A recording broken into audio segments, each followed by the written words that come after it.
So hello students and welcome back to a new video. और इस video में हम लोग बात करने वाले हैं आपके सामने चैप्टर नंबर 10 स्ट्रेट लाइंस के बारे में। ये वाला जो चैप्टर है स्ट्रेट लाइंस, ये कोऑर्डिनेट ज्योमेट्री के अंदर आने वाला पहला चैप्टर है ना। ज्योमेट्री की बात करें तो हमारे पास दो टाइप की ज्योमेट्री है। ज्योमेट्री एक कोऑर्डिनेट ज्योमेट्री होती है, एक कोऑर्डिनेट ज्योमेट्री होती है और एक होती है यूक्लिडियन ज्योमेट्री। यूक्लिडियन ज्योमेट्री, ठीक है ना। तो कोऑर्डिनेट ज्योमेट्री होती है, यूक्लिडियन ज्योमेट्री होती है। तो यूक्लिडियन ज्योमेट्री में तो हम लोग पढ़ते हैं एक्सियोम्स एंड थ्योरम्स।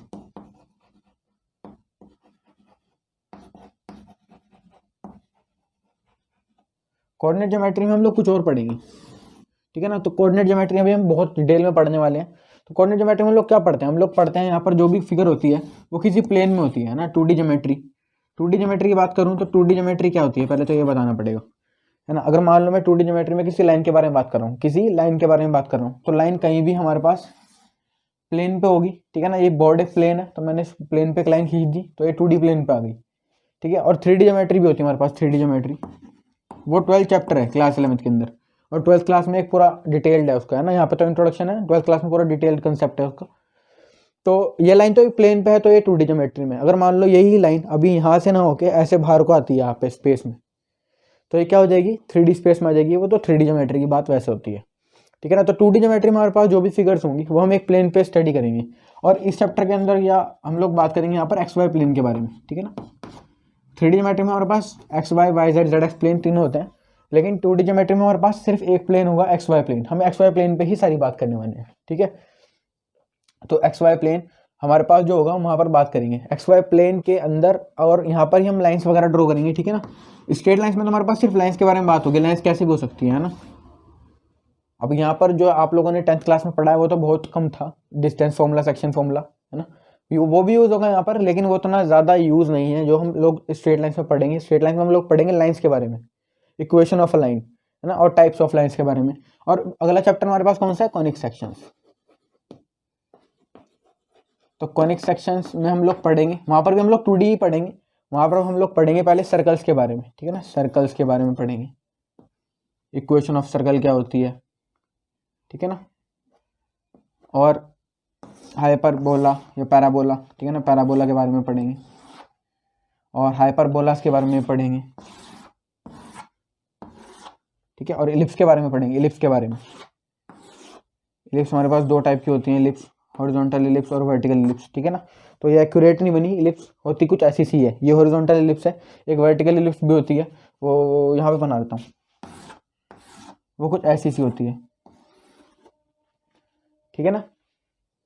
तो ये हमारे पास हम 2D प्लेन में जो पढ़ने वाले हैं वो कोऑर्डिनेट ज्योमेट्री के अंदर आएगा। 2D प्लेन में हम एक्स वाई प्लेन के ऊपर बात करेंगे, ठीक है। तो अब हम लोग इंट्रोडक्शन स्टार्ट करते हैं कि यहाँ पर हम लोग स्ट्रेट लाइंस में पहले हम लोग 10th क्लास का रिवाइज करेंगे थोड़ा सा, उसके बाद हम स्टार्ट करेंगे स्लोप ऑफ लाइन से, ठीक है ना। तो उससे पहले मैं इसको हटा देता हूँ। तो स्टूडेंट्स बात करते हैं कोऑर्डिनेट ज्योमेट्री के बारे में, ठीक है ना। 10th क्लास के कोऑर्डिनेट ज्योमेट्री के बारे में बात करते हैं। अच्छा, वैसे कोऑर्डिनेट ज्योमेट्री में हम लोग बात करेंगे ना लाइंस और कर्व्स के बारे में बात करेंगे, ठीक है ना। 11th क्लास में तो मैंने आपको बता दिया किस बारे में बात करेंगे, लाइंस एंड कर्व्स के बारे में, ठीक है ना। कर्व्स क्या थे, कर्व्स जो सर्कल, पैराबोला, हाइपरबोला, एलिप्स, वो सब कर्व ही है ना। लाइन तो हमारे पास स्ट्रेट होती है तो लाइन होगी।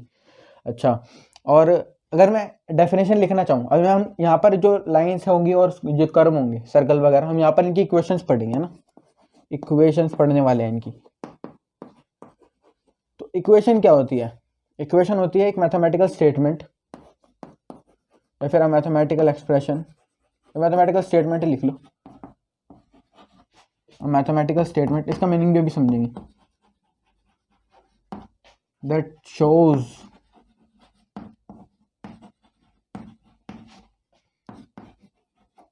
द रिलेशन, लिख लो, that shows the relation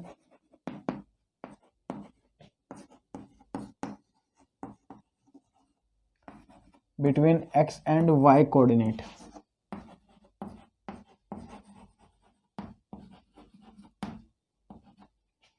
is called the equation of the curve.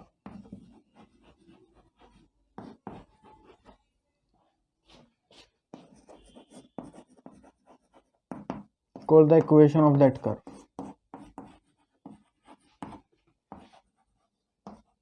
ठीक है ना। क्या कह रहा है ये, कह रहा है एक मैथमेटिकल स्टेटमेंट जो that shows the relationship between x and y coordinate, जो एक्स और वाई कोऑर्डिनेट के बीच में रिलेशनशिप देगा वो मैथमेटिकल स्टेटमेंट वो क्या होगा, वो होगा इक्वेशन उस कर्व की, मतलब उस कर्व का इक्वेशन होगा। जैसे मान लो हम 2D ज्योमेट्री की बात करें तो मेरे पास यहाँ पर अगर हम लोग पॉइंट प्लॉट करते हैं जैसे x1 y1, सपोज करो हम यहाँ पे पॉइंट प्लॉट करना सीखा था ना हमने, तो भैया मान लो कोई पॉइंट दे दिया मैंने आपको 2 3, तो आप लोग 2 3 को कैसे प्लॉट करते थे, 1 2 3 4, 1 2 3 एंड 4, तो आप लोग 2 कहाँ प्लॉट करते थे यहाँ पे, और फिर 3 कहाँ पे देखते थे यहाँ पर, तो ये 2 3 आ गया। ठीक है ना। ऐसे अगर मैं आपको दे देता 1,2 तो 1 यहाँ पे और 2 यहाँ पे, तो ये इस तरह से तो हम पॉइंट्स प्लॉट करते हैं, है ना, 2D प्लेन में। तो अगर मान लो मैं यहाँ पे कोई पॉइंट दे दूंगा आपको x1 y1, और आपको ये तो पता ही होगा ये जो x एक्सिस वाले पॉइंट्स होते हैं इनको क्या बोलते हैं, एब्सिसा, है ना, एब्सिसा। और उसको क्या बोलते हैं एब्सिसा के बाद, y कोऑर्डिनेट को x कोऑर्डिनेट होता है ना, और ये वाला कौन सा होता है, ऑर्डिनेट, ऑर्डिनेट। ठीक है ना। तो अगर मान लो मैं यहाँ पर x1 y1 कोई पॉइंट ले लूँ और यहाँ पर मैं कोई x2 y2 पॉइंट ले लूँ और यहाँ पर कोई x3 y3, है ना, ऐसे ही x3 y3, x3 and y3, तो अगर इस तरह मैं पॉइंट्स लेता जाऊँ और यहाँ पर भी बीच में कई सारे पॉइंट्स आएंगे ऐसे, ठीक है ना, और यहाँ पर भी पॉइंट्स होंगे ऐसे ही, तो अगर फाइनल में जब मैं इन पॉइंट्स को ज्वाइन करूँगा तो मेरे पास एक लाइन निकल के आएगी। जरूरी नहीं है कि लाइन ही बनेगी, पॉइंट्स कैसे भी बन सकते हैं ना, पॉइंट्स तो सपोज करो ऐसे बन गया ऐसे, ठीक है ना, ये पॉइंट्स हो गए आपके पास, तो एक पैराबोला की शेप दे दी। ठीक है ना। तो बेसिकली जो यहाँ पे बात बताना चाह रहा हूँ वो ये बताना चाह रहा हूँ कि हम जब भी 2D ज्योमेट्री में बात करेंगे तो जो फिगर आ रही होगी हमारे पास वो पॉइंट्स को ज्वाइन करके आएगी। ठीक है ना, पॉइंट्स को हम ज्वाइन करेंगे तब हमारे पास एक फिगर निकल के आएगी, और वो जो पॉइंट्स होंगे हमें रिलेशन देंगे एक दूसरे के बीच में, है ना, नहीं एक मैथमेटिकल स्टेटमेंट जो उन पॉइंट्स के बीच में हमें रिलेशन देगा, जो मैथमेटिकल स्टेटमेंट जो हमें उन पॉइंट्स के बीच में रिलेशन देगा हम उसको क्या बोलेंगे, इक्वेशन ऑफ दैट कर्व। जैसे अगर मैं बात करूँ तो हमारे पास स्ट्रेट लाइंस कई टाइप की होती हैं, अभी आप लोग आगे पढ़ोगे, जैसे इंटरसेप्ट फॉर्म होती है, slope intercept form y equals to mx plus c, है ना, ये एक इक्वेशन होती है लाइन की। या फिर आप लोग बात करो x upon a plus y upon b equals to 1। ठीक है ना। तो ये सारे मैथमेटिकल स्टेटमेंट्स ही तो हैं, इसमें आप लोग x और y की वैल्यू चेंज करते जाओ और आपके पास डिफरेंट डिफरेंट लाइन्स आती रहेंगी। ठीक है, इस तरह पैराबोला की इक्वेशन होती है y square equals to 4x 4ax x square equals to 4ay। ठीक है ना। तो इस तरह हमारे पास पैराबोला की इक्वेशन, सर्कल की इक्वेशन भी होती है, बहुत सारी इक्वेशन होती है। ठीक है ना। तो ये जो एक्सप्रेशन है, ये जो हमें रिलेशन दे रहा है एक्स और वाई कोऑर्डिनेट के बीच में, देखो इसमें एक्स और वाई दोनों इन्वॉल्व है, इसमें एक्स और वाई दोनों इन्वॉल्व है, इसमें एक्स और वाई दोनों इन्वॉल्व है। ठीक है ना। तो ये एक्सप्रेशन हमें एक्स और वाई के बीच में एक रिलेशन ही तो दे रहा है। तो जो रिलेशन हमें बता रहा है एक्स और वाई कोऑर्डिनेट के बीच में स्टेटमेंट, वो क्या होगा, इक्वेशन होगा एक कर्व की। ठीक है ना। और वो डिपेंड करेगा कि किस कर्व की इक्वेशन है। ठीक है, अगर आप लोग इसमें एक्स और वाई की डिफरेंट डिफरेंट वैल्यूज डालोगे तो हमें एक लाइन मिलेगी यहाँ से। ठीक है, तो इस तरह से हम लोग बात करेंगे। आप लोगों को मैंने बता दिया इक्वेशन क्या होती है। अब बात करते हैं डिस्टेंस फॉर्मूला के बारे में। Before that please note this down. तो फ्रेंड्स बात करते हैं डिस्टेंस फॉर्मूला के बारे में। डिस्टेंस फॉर्मूला आप लोगों ने ये तो 11th क्लास 10th क्लास में पढ़ा ही होगा, है ना। डिस्टेंस फॉर्मूला, डिस्टेंस फॉर्मूला में हम लोग क्या पढ़ते हैं, हमारे पास किसी भी पॉइंट्स के बीच में डिस्टेंस पढ़ते हैं। सपोज करो कोई पॉइंट है P, इसके कोऑर्डिनेट्स कितने, x1, y1। ठीक है ना, x1, y1, और ये पॉइंट हो गया। और एक पॉइंट है यहाँ पर कहीं हवा में, सॉरी प्लेन पे, ये कौन सा है, Q पॉइंट है, x2, y2। तो अगर मान लो मैं इन पॉइंट्स के बीच में डिस्टेंस निकालना चाह रहा हूँ, ये वाली दूरी। ठीक है, अगर मेरे को ये वाली दूरी चाहिए तो मैं कैसे निकालूंगा, तो मेरे पास इसके लिए एक फॉर्मूला होता था 10th क्लास में। कौन सा, P क्यू डिस्टेंस कैसे निकलेगा, इसके लिए फॉर्मूला होता था ये वाला, x2 माइनस x1 का whole square plus y2 minus y1 का होल स्क्वायर। ठीक है ना। अगर कुछ बच्चों ने ऐसा पढ़ रखा है x1 माइनस x2 का whole square plus y1 minus y2 का होल स्क्वायर, तो इसमें भी कुछ गलत नहीं है ना। बेसिकली स्क्वायर लगे हुए हैं तो ये वैल्यू पॉजिटिव ही आने वाली है। ठीक है, तो ये इनमें कोई चेंज है नहीं ऐसा, लेकिन आप लोग मैं आपको प्रेफर करूंगा कि आप ऊपर वाला लर्न कर लो, ज़्यादातर यही यूज़ होता है। ठीक है, इसके डेरिवेशन के बारे में बात करें तो सपोज करो, डेरिवेशन भी बहुत ईजी है इसका। ये कोई पॉइंट है P पॉइंट हो गया ये x1, y1। ठीक है ना, इसको यहाँ नहीं लिखते फिलहाल, यहाँ नहीं लिखते इसको यही लिख लेते हैं। इस पॉइंट को P मान लिया मैंने, और P की वैल्यू आपको पता है कितनी है, x1, y1। ठीक है ना, ये कॉमा आ गया। और क्यू पॉइंट सपोज करो कहीं यहाँ पे है क्यू पॉइंट, और क्यू पॉइंट के कोऑर्डिनेट कितने हैं आपको पता ही है इसके भी, x2, y2। तो सपोज करो मेरे को ये वाली दूरी चाहिए थी, तो कैसे निकाली हमने, डेरिवेशन कैसे किया ये वाला हम, है ना। एक्सप्रेशन तो आपको याद यही रखना है, लेकिन आया कैसे भाई, अगर मान लो ये वाला पॉइंट कितना है x1, y1, और ये वाला पॉइंट कितना है x2, y2। तो आपको ये तो पता ही होगा x1 पॉइंट ये है, तो ये डिस्टेंस कितना रहा होगा x1। अरे भैया ये पॉइंट होता था 2,3, कोई भी पॉइंट है ऐसे रैंडमली उठाया हुआ 2,3, तो ये 2 जो आता था यहाँ पर, ये 2 डिस्टेंस ही तो लेते थे आप लोग, ये तो ये 2 यूनिट का डिस्टेंस ये तो होता था यहाँ पर, तभी तो ये 2 पॉइंट आया यहाँ पे। तो इसका मतलब ये जो x1 है, तो ये डिस्टेंस कितना रहा होगा x1, और ये वाला डिस्टेंस कितना रहा होगा, ये वाला, ये कितना रहा होगा, ये रहा होगा y1, ठीक है ना। तो ये कितना है y1, इसको यहाँ पे लिख दिया मैंने, इसको यहाँ से हटाई दो, ठीक है। और इस ये वाला डिस्टेंस कितना रहा होगा, ये वाला, ये पूरा डिस्टेंस ये रहा होगा y2, और ये पूरा डिस्टेंस यहाँ से लेके x2 रहा होगा, ठीक है ना कि इतना डिस्टेंस x2 रहा होगा। हमें ये वाला डिस्टेंस पूरा यहाँ से लेके यहाँ तक, ये वाला डिस्टेंस कितना रहा होगा, x2 रहा होगा। तो हमें ये वाला डिस्टेंस चाहिए। सपोज करो अगर मैं यहाँ पे एक लाइन खींचती हूँ यहाँ से, तो अगर मैं अभी वाला डिस्टेंस निकालूँ तो कितना निकलेगा, ये वाला डिस्टेंस कितना आएगा, ये पूरा x2 है, मुझे उसमें से x1 हटाना, तो मेरे को ये मिल जाएगा, तो है ना। तो ये कितना आएगा, x2 - x1 आ जाएगा यहाँ पे, x2 - x1, और ये वाला x2 - x1 है, तो ये भी कितना होगा, x2 - x1 होगा, ठीक है। और अब मेरे को ये वाला डिस्टेंस नहीं, मेरे को ये वाला डिस्टेंस चाहिए, ये वाला डिस्टेंस, तो ये कितना आएगा, देखो ये पूरा y2 है, और ये कितना है, ये वाला y1, ये y1 ही तो है, ये y1 है, तो ये भी y1 रहा होगा। तो मैं इस पूरे y2 में से अगर ये y1 हटा दूँ तो मेरे को ये मिल जाएगा।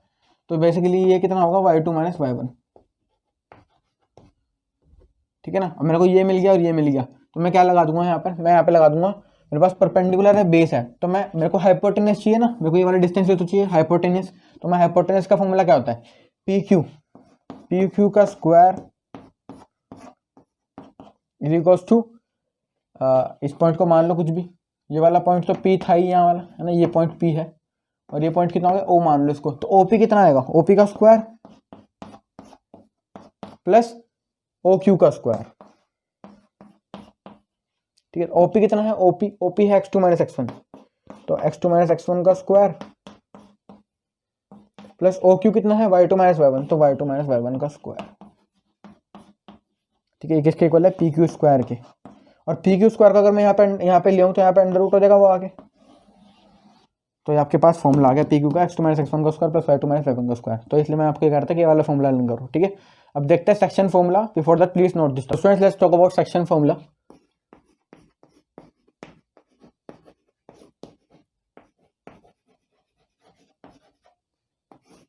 सेक्शन फॉर्मूला में हमारे पास 3 केस होते हैं ना, internal divide, external divide and mid point. तो पहले इंटरनल डिवाइड के बारे में बात करते हैं। इंटरनल डिवाइड,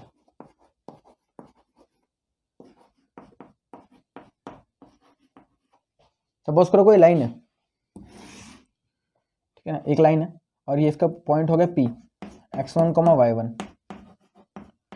और Q पॉइंट है x2, y2,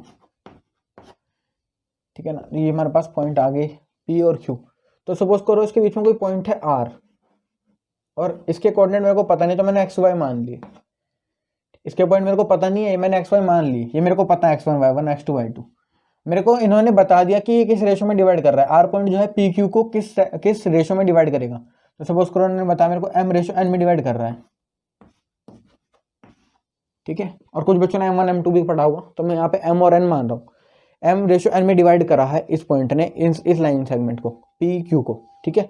तो मेरे को R के कोऑर्डिनेट्स बताने, R के तो R के कोऑर्डिनेट्स क्या हो जाएंगे, R के कोऑर्डिनेट का सिंपल फॉर्मूला है, x कोऑर्डिनेट किसके इक्वल होगा, इसका फॉर्मूला लगा दो आप लोग इंटरनल डिवाइड का, और आपके पास x कोऑर्डिनेट आ जाएगा। तो फॉर्मूला क्या होता है, mx2 + nx1 अपॉन m+n, ठीक है। x कोऑर्डिनेट का फॉर्मूला तो ये है।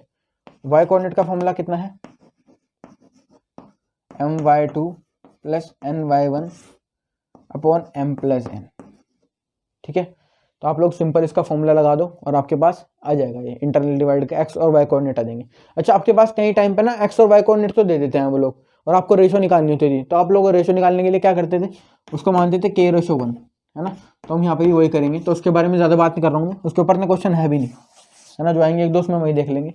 अच्छा, एक केस हो रहा था हमारे पास एक्सटर्नल डिवाइड का। एक्सटर्नल डिवाइड में बात करेंगे एक्सटर्नल में।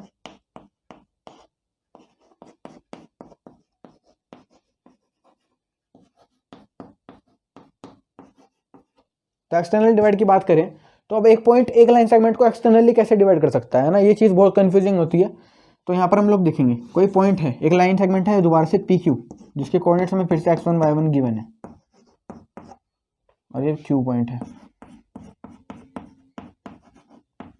तो अब एक्सटर्नल डिवाइड कर रहा है तो इस लाइन में तो कहीं पे होगा नहीं, तो सपोज करो पॉइंट कहीं R यहाँ पे बाहर आ गया, और इसके कोऑर्डिनेट्स मेरे को पता नहीं है दोबारा से, ठीक है ना। मैं इसको डॉटेड ज्वाइन करूँगा यहाँ पे।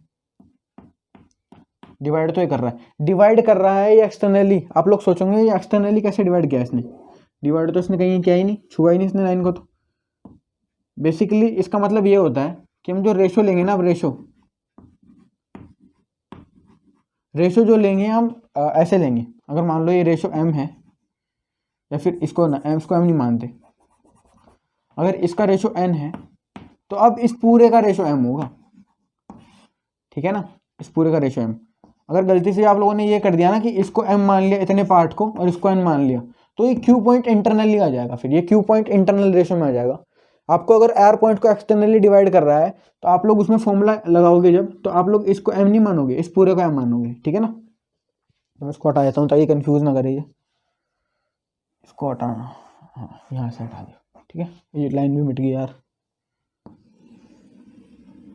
ठीक है ना। तो रेशो जो ली जाती है वो M/N ऐसे ली जाती है एक्सटर्नल डिवाइड के केस में। तो उसका फॉर्मूला रन करते हैं सिंपल। एक्स कोऑर्डिनेट क्या हो जाएगा इसका, एक्स कोऑर्डिनेट किसके इक्वल होगा, सेम फॉर्मूला वही रहेगा, लेकिन अब क्या होगा यहाँ पे साइन चेंज हो जाएगा, mx2 minus nx1 upon m minus n, और y कोऑर्डिनेट किसके इक्वल होगा, my2 minus ny1 upon m minus n, ठीक है ना। ये एक्सटर्नल डिवाइड के केस में आ गया। अब बात करते हैं मिड पॉइंट के ऊपर। Before that please note this down. तो स्टूडेंट्स बात करते हैं मिड पॉइंट फॉर्मूला के बारे में। देखो इसमें सिंपल है, ये बहुत इजी है, कुछ नहीं है। और कोई लाइन है PQ जिसके coordinates again x1 y1 given है और Q x2 y2। तो आपको कोई पॉइंट है R। अब मिड पॉइंट का मतलब है जो R पॉइंट है ना इस लाइन सेगमेंट का मिड पॉइंट है, यानी ये जो हिस्से हुए ना लाइन के दो, ये बराबर है। तो अगर मान लो ये M/N लेता था मैं, M तो किसके बराबर हो गया, N के, क्योंकि भाई मिड पॉइंट है तो बीच में से बराबर हिस्सों में से तोड़ेगा इस पूरी लाइन सेगमेंट को ये। तो M/N किसके इक्वल हो गया, M=N हो गया यहाँ पर, है ना, क्योंकि ये वाला पार्ट इसके पार्ट के इक्वल ही तो है, तो M=N। तो हम फॉर्मूला लिखेंगे, R पॉइंट के कोऑर्डिनेट क्या मान ली मैंने दोबारा से, x, y। x की वैल्यू कितनी होती थी, x की value mx2 plus nx1 upon m plus n। लेकिन यहाँ पर m=n है, तो मैं n की जगह पे क्या लिख रहा हूँ, दोबारा से m ही लिख रहा हूँ, और यहाँ पर भी m। और आप लोग देखो ऊपर से m कॉमन आ जाएगा, कितना बचेगा, x2 प्लस x1, और नीचे कितना आएगा, m plus m, 2m, m से m कट जाएगा, तो फॉर्मूला कितना आ जाएगा, x2 प्लस x1 अपॉन 2, ठीक है। और y कोऑर्डिनेट का भी ऐसे ही होता है, तो y कोऑर्डिनेट का आप लोग खुद ड्राइव कर लेना, मैं फॉर्मूला लिख रहा हूँ दोबारा से simple, y1 plus y2 upon 2, ठीक है। तो ये फॉर्मूला हो गया इसका मिड पॉइंट फॉर्मूला। अब बात करते हैं एरिया ऑफ ट्रायंगल के बारे में, जो हम लोगों ने 10th क्लास में पढ़ा था। Before that please note this down. Students बात करते हैं एरिया ऑफ ट्रायंगल के बारे में। देखो एरिया ऑफ ट्रायंगल में क्या होता था, हमारे पास कोई भी एक ट्रायंगल गिवन होता था, ट्रायंगल कैसे भी हो सकता है उससे मतलब नहीं, हमें क्या होता है, ट्रायंगल गिवन होता था, और ट्रायंगल के हमें कोऑर्डिनेट्स गिवन होते थे, कॉर्नर पॉइंट्स A, बड़ा लिख दूँ थोड़ा सा, A B C। A के कोऑर्डिनेट सपोज करो x1, y1 है, और B के कोऑर्डिनेट्स कितने हैं, x2, y2 है, और इसके कोऑर्डिनेट कितना है C के, x3, y3। तो बेसिकली हमें क्या चाहिए होगा यहाँ पर, ये कहीं 2D प्लेन में होगा, ठीक है ना। तो हमें यहाँ पर एरिया ऑफ ट्रायंगल चाहिए, तो उसके बाद इसका एरिया निकालने का हमारे पास सिंपल फॉर्मूला होता है। 8th क्लास 9th क्लास तक तो हम कैसे निकालते थे, half into base into height करके। हम लोग यहाँ पर कैसे निकालते हैं कोऑर्डिनेट ज्योमेट्री में एरिया ऑफ ट्रायंगल, एरिया का फॉर्मूला सिंपल होता है half modulus x1 y2 minus y3 plus x2 y3 minus y1 plus x3 y1 minus y2।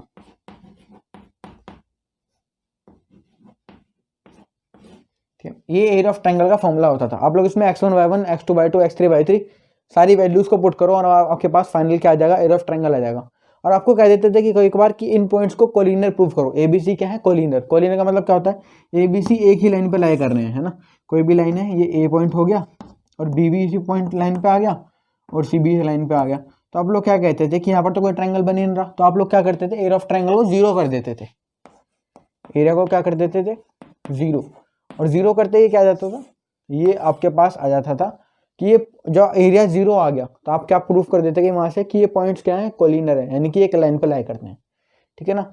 तो आप लोग इसके अभी डेरिवेशन पे तो हम लोग बात नहीं करेंगे, एरिया ऑफ ट्रायंगल के डेरिवेशन हम लोग करेंगे, लेकिन किसके करेंगे, फॉर्म्स ऑफ लाइन के, है ना। जो लाइन हमारे पास है y = mx + c, intercept form या स्लोप इंटरसेप्ट फॉर्म, है ना, 1 पॉइंट फॉर्म, 2 पॉइंट फॉर्म, उनके डेरिवेशंस करेंगे। अभी ये जो आपके पास 10th क्लास का है ना हमारे पास जितना भी, ये आपकी फर्स्ट एक्सरसाइज में यूज होगा, उससे ज़्यादा कहीं पे इसका यूज़ है नहीं इतना, है ना। बेसिकली अगर आप RD शर्मा वगैरह RS अग्रवाल के क्वेश्चन करोगे तो वहाँ पर आपको यूज़ मिल जाएगा। लेकिन NCERT प्रॉब्लम जो है 10.1 में ही आपका यूज़ होगा, इसका 10.2 से आपके पास मेजरली जो फॉर्म आ जाएंगी लाइन्स की, तो आप लोग को वो पढ़नी पड़ेंगी वहाँ से, ठीक है। तो उसको देखेंगे बाद में।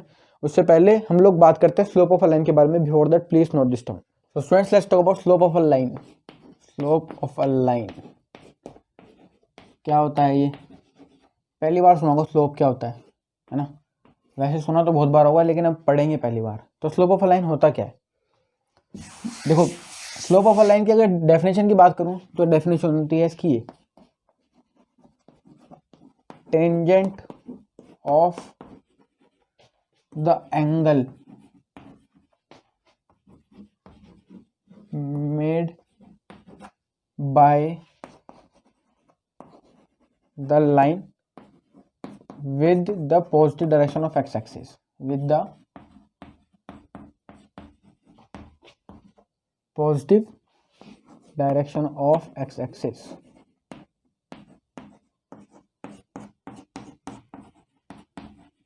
याद रखना, एक एक वर्ड पे ध्यान देना है यहाँ पे, है ना। अब आपके पास जो है, अब वो 11th क्लास का रिलेटेड होगा। देखो टेंजेंट का मैं बात करूँ तो टेंजेंट का मतलब यहाँ पर सिंपल है tan थीटा, ठीक है ना। tan x tan y जो भी आप ट्रिग्नोमेट्री पढ़ के आए हो, बस वही। तो tan लेंगे उसका एंगल का, है ना। एंगल का tan लेना है आपको। तो टेंजेंट किसका लेना है, एंगल का। और एंगल कौन सा, जो लाइन बना रही है, कोई भी लाइन होगी जो, है ना, 2D प्लेन में जो लाइन बनेगी with the positive direction of x axis. अभी पॉजिटिव डायरेक्शन क्या है एक्स एक्सिस की, तो उसके बारे में बात करते हैं। कोई भी 2D प्लेन है, ठीक है ना, तो ये जो डायरेक्शन होती है ना, ये वाली डायरेक्शन, ये वाली, ये कौन सी होती है, positive direction of x axis, positive direction. और ये कौन सी एक्सिस है, एक्स एक्सिस, ठीक है ना। और ये वाली वाई एक्सिस की पॉजिटिव डायरेक्शन कौन सी होती है, ये वाली वाई एक्सिस की, ठीक है ना। ये वाई एक्सिस की पॉजिटिव डायरेक्शन है, positive direction of Y axis. तो मैंने यहाँ पर एक्स एक्सिस बोला है, तो एक्स एक्सिस ही रहेगा वो, ठीक है ना, वो किसी भी हालत में चेंज नहीं होगा। तो देखो हमारे पास यहाँ पे कोई भी लाइन होगी, सपोज करो मैं हवा में कोई भी लाइन खींच रहा हूँ ऐसे ही, ये होगी, ठीक है ना। अब आपके पास क्या है, ये जो लाइन है, ये positive direction of x axis के साथ जो भी एंगल बनाती है। देखो positive direction of x axis कौन सी है, और ये लाइन एंगल उसका जो बनाती है। तो एक्स एक्सिस के साथ positive direction of x axis से कौन सा एंगल बना रही लाइन, ये वाला। और मेजर्ड एंटी क्लॉकवाइज, है ना, measured anti clockwise. Tangent of the angle made by the line with the positive direction of x axis measured anti clockwise.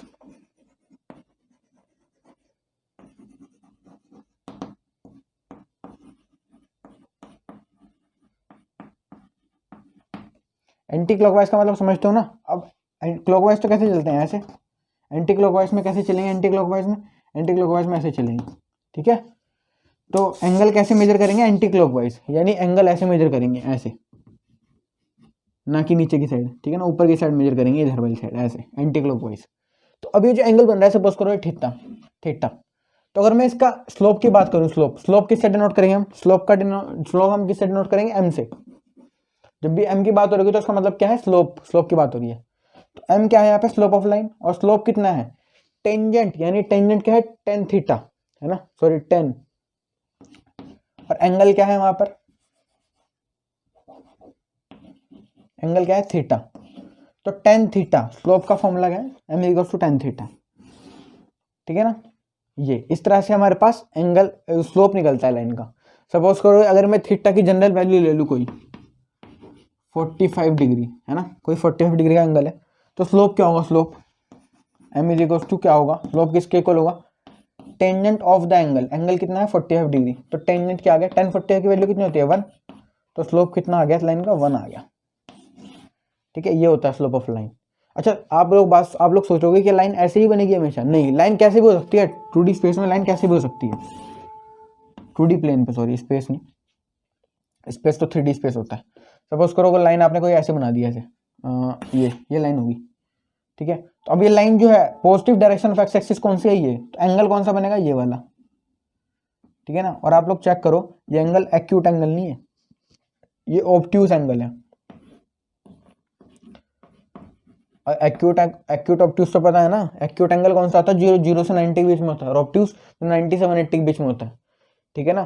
तो ये ऑब्ट्यूज एंगल हो गया। क्यों ऑब्ट्यूज एंगल क्यों हुआ ये, अगर आप लोग सोचो, ये जो लाइन है, अगर मैं इस एंगल पे एक लाइन खींच दूं यहाँ से, सपोज करो ये, ठीक है ना, अभी के लिए सिर्फ खींची है, तो ये वाला एंगल तो कितना हो गया 90 डिग्री, ये एंगल तो 90 डिग्री हो गया, और ये एंगल 90 से भी ज़्यादा जा रहा है, तो 90 से ज़्यादा जा रहा है, 90 से ज़्यादा जा रहा है, बेसिकली जो 180 डिग्री का एंगल होगा ना, 180 डिग्री कितना होगा, 180 डिग्री इतना होता है, इतना ये, तो लेकिन ये जो लाइन है वो इस तरह से है, कुछ इस तरह से है ना, तो ये जो एंगल है ये 180 से तो कम आ रहा है, क्योंकि ये इसके तो ऊपर ही है, लेकिन ये 90 से ज़्यादा जा रहा है, 90 से ज़्यादा जा रहा है, तो 90 से ज़्यादा जा रहा है 180 से कम, तो कैसा है, ऑब्ट्यूज एंगल, और ऑब्ट्यूज एंगल के केस में हमेशा लाइन का स्लोप क्या आएगा, नेगेटिव आएगा। क्यों आएगा नेगेटिव, चेक करते हैं।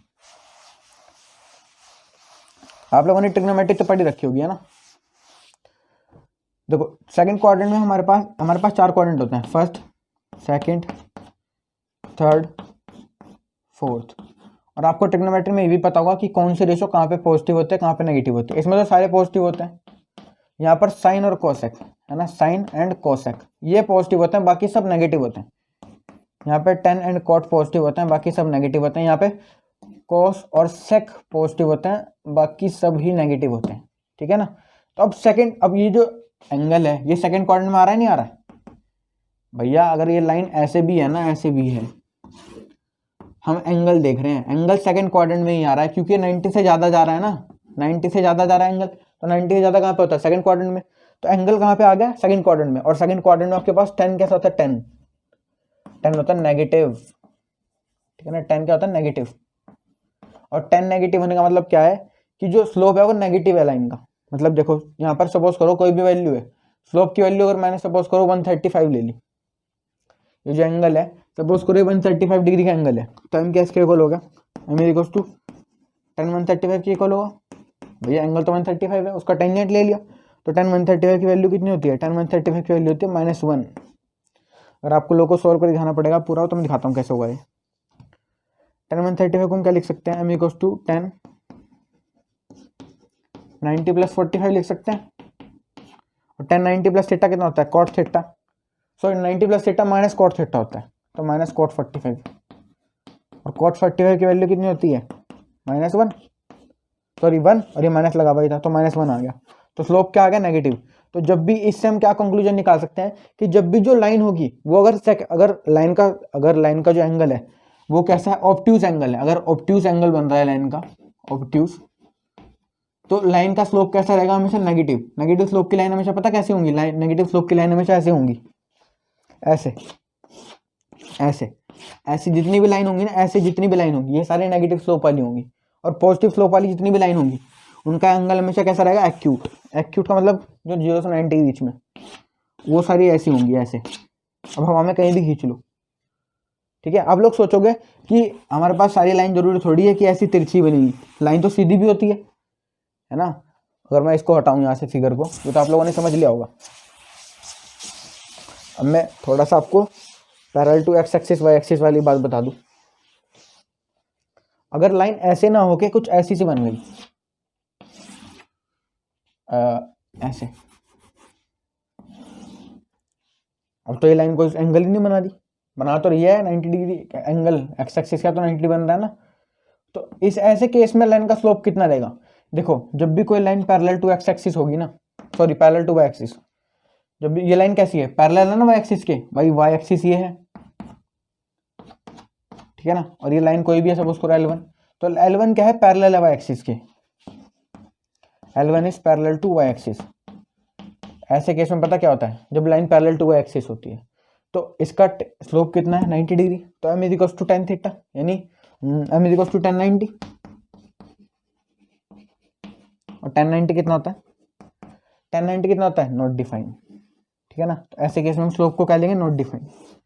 जब भी line parallel to y axis होगी तो आपको एक चीज याद रखनी है, स्लोप क्या होगा, नॉट डिफाइंड। अच्छा अगर line parallel to y axis ना होके तो बॉस करो कुछ ऐसी हो जाती, और आप लोग अगर इस लाइन को इधर लेना चाहते हो तो तब भी यही बात रहेगी, ठीक है, क्योंकि positive direction of x axis के साथ तो ये लाइन 90 ही बना दी है। आप लोग ये तो नहीं सोच रहे ना कि सेकंड क्वाड्रेंट में आ गया एंगल, नहीं, एंगल तो आप लोग चेक करो ना, यहाँ पे एंगल तो 90 बन रहा है। ये जो positive direction of x axis के साथ एंगल क्या है, 90 डिग्री। एंगल के ऊपर बात होगी, क्वाड्रेंट हम लोग जब चेक करेंगे जब एंगल हमारा सेकंड क्वाड्रेंट में चला जाएगा, है ना। एंगल के ऊपर हम क्वाड्रेंट चेक करेंगे, क्वाड्रेंट के ऊपर हम एंगल चेक नहीं करेंगे। तो एंगल के ऊपर क्वाड्रेंट चेक करने का मतलब क्या है, एंगल हमारा कहीं पे भी हो, अगर वो क्वाड्रेंट फर्स्ट क्वाड्रेंट में है तो हमारे पास एंगल क्या रहेगा, पॉजिटिव रहेगा, ठीक है, यानी स्लोप भी क्या रहेगा, पॉजिटिव रहेगा। और अगर ये जो लाइन है इसका एंगल क्या होगा, 90 से बड़ा हो गया, है ना, तो एंगल कहाँ पहुंच गया, सेकंड क्वाड्रेंट में, तो उसके ऊपर ही हम लोग क्या जज करेंगे, इसका जो क्वाड्रेंट होगा, है ना, एंगल के ऊपर हम क्या करेंगे, क्वाड्रेंट को जज करेंगे। अच्छा अब यहाँ पर देखो ये जो लाइन है इसका एंगल कितना बन रहा है, 90, तो 90 कैसे क्वाड्रेंट में आता है, फर्स्ट क्वाड्रेंट में, तो इसका स्लोप कैसा रहेगा, इसका स्लोप 90 डिग्री रहेगा, है ना, वो पॉजिटिव नेगेटिव इस केस में नहीं होता, इसका स्लोप 90, इसका स्लोप करेगा नॉट डिफाइंड, यानी इन्फिनिटी। और line parallel to x axis है, line parallel to x axis है अगर, तो इसका स्लोप तो जीरो हो गया, चेक करो आप लोग, ये तो कोई लाइन, ये जो लाइन है ये positive direction of x axis के साथ कोई स्लोप ही नहीं बना रही, एक्स एक्सिस ये, ठीक है ना, तो ये positive direction of x axis के साथ कोई स्लोप ही नहीं बना रही, एंगल ही नहीं बना रही, तो एंगल कितना बन रहा है, जीरो, एंगल कितना बन रहा है, जीरो, तो m equals to tan zero, tan zero कितना होता है, जीरो। तो ऐसे अगर line parallel to x axis होगी ना, अगर line parallel to x axis होगी तो उसका स्लोप कितना रहेगा, जीरो रहेगा। और ये चीज़ आपको नोट करती रहनी है ना, आप लोग अगर स्क्रीनशॉट लोगे तो वो स्क्रीनशॉट बन के रह जाएगा फिर, है ना। अगर आप लोग नोट कर रहे हो चीज़ों को तो आपको समझ आएंगी जब आप लोग उनको पढ़ोगे। तो आप लोग अगर इसको पढ़ रहे हो तो आप लोग पेन कॉपी लेकर ही इसको नोट करते रहना साथ साथ, तभी आपको समझ आएगा चैप्टर। वरना ये अगर एक बार निकल गया हाथ से फर्स्ट चैप्टर का इंट्रोडक्शन, अगर फर्स्ट एक्सरसाइज का इंट्रोडक्शन खत्म हो गया तो फिर आपको सेकंड थर्ड में मुश्किल हो सकती है समझने में, ठीक है ना। तो आपको यहाँ से अपना बेस बना के चलना है, तभी आप लोग जो है मिसलिनियस तक के क्वेश्चन कर सकते हो। अच्छा अब हम लोग बात करते हैं स्लोप, तो आपको समझ आ गया स्लोप यही होता है, ठीक है ना। अब हम बात करते हैं slope of a line when it is passing through 2 points, ठीक है ना। तो उससे उसकी बात करते हैं, before that please note this term.